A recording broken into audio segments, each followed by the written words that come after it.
So at this point, we will talk about the restoration lifeline services. So when we say restoration, masunod din sa to ang mind is that repairing, fixing, reconstruction, rehabilitation, and so on and so forth.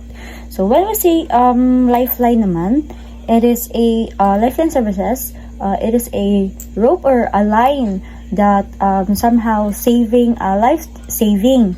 So life-saving services like that. So restoration of lifelines is the capability to initiate and sustain restoration activities. This includes the immediate repair or replacements of oil, gas, electric, telecommunication, transportation, and so on and so forth.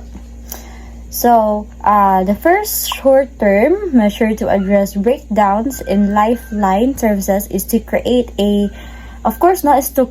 National Committee of representatives sa local and also sa government service agencies, and at least one environmental health specialist. So, the committee should assume responsibility for planning, monitoring, and coordinating all reconstruction activities. So we have here called technical surveys.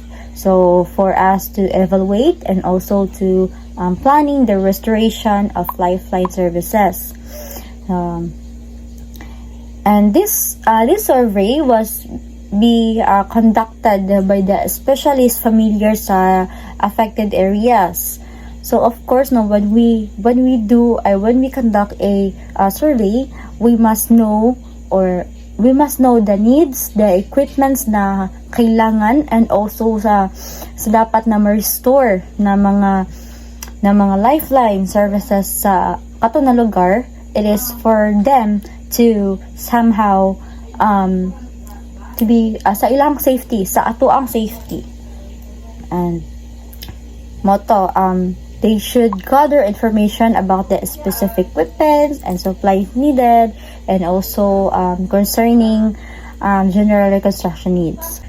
And once the emergency period has passed, of course, the replacement for partially and totally destroyed supplies and parts will have to be purchased and will have to be reconstructed for us to be somehow ma-ready na punta sa kung naapay maabot na unexpected events.